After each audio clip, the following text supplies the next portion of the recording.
Hey, what's going on, guys? This is Salomon's Level X. We're back here on Pokemon Masters, and as you can see, pre-recorded footage. So we're here to do the extreme battle for the versus Serena for the Signet Suit Lysander that came out. So I forget what the event's called, whatever.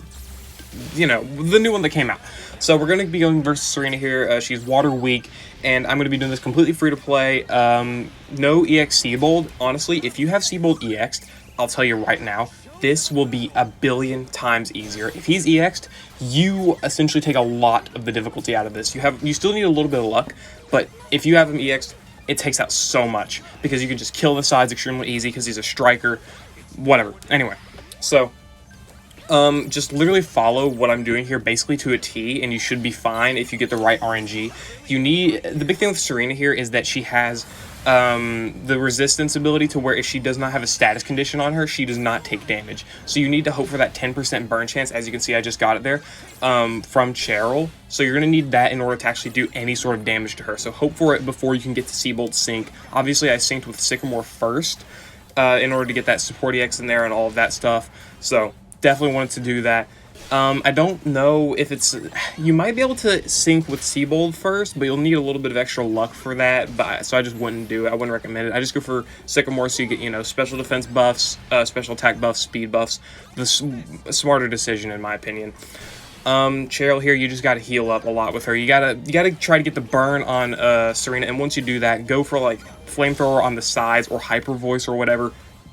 And whenever you see, that the enemy's about to do Flare Blitz or Brave Bird or whatever the moves are, go for her healing move on Sycamore because Sycamore will take a lot of damage from it. You got to just kind of know how much damage Sycamore is going to take from moves like these. You really just got to. I've studied this fight a lot because I did it for like an hour and a half, 2 hours, and I just figured out a lot of the moves when they were going to use them, and I just timed everything right. So just try to follow mostly everything that I do.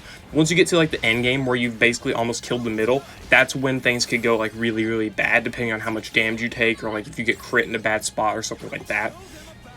So you just got to make sure to keep using Water Pulse with Seabold. Whittle down the sides as much as you can, because if you hyper focus on the center and you defeat the center, I would say early on because it's really not early anyway, but if you defeat the center a little bit too quickly and the sides still have a lot of HP, then they're going to be doing a lot of damage to you. They're going to be, the Pyroar on the left, there will Giga Impact, and that's guaranteed to one-shot Cheryl even if she doesn't get crit, because as you can see, the enemies have +3 crit. Even if they didn't have that crit, Cheryl would still get one shot because it's a Giga Impact. It does a lot of damage. They have a sync buff, everything else. So you got to either whittle down the sides and potentially still hope for confusion, because if you don't get those confusion hits, you're still going to be taking some very crucial damage you don't want to take. So there you go. As you can see, Serena got down to very little HP, which actually did a lot for me because she was able to die from what was it, burn? Yeah, she died from the burn after using Sunny Day. So it enabled me to get in an extra Hyper Voice there, which allowed my Water Pulse with Seabold here to kill that Talonflame. And then Cheryl went down, and then I was able to defeat the Pyroar with Seabold's Water Pulse. So again, as I said, if you have Seabold EX'd, you don't have to worry about the sides, essentially. It just makes it so all you have to do is basically focus on the middle. You do the same thing, you EX with Sycamore first, and then as soon as you EX, sync with Sycamore first, and then after you do that, sync with Seabold, that should probably kill the sides, and if it doesn't really make much of a difference because Seabold's second sync will defeat the sides, and you're good there. But again, burn Serena. You have to get that burn with Cheryl. Once you get the burn the first time, you don't have to burn her ever again because she just doesn't, it doesn't ever wear off. So I don't even have Sycamore's grid expansion, by the way, so I did this without that. As you see, I'm showing the grids off here. This fight is tough. This fight is definitely very, very tough. And when Emma drops, I think that's on the 17th, there will be a new stage that's Poison Week, so we got to be careful of that too. So I'll be doing trying to do free-to-play runs on that. If I can't do it free-to-play, then I'll just do it with the least pay-to-win team that I can possibly do it with, if I can even do it at all. So yeah.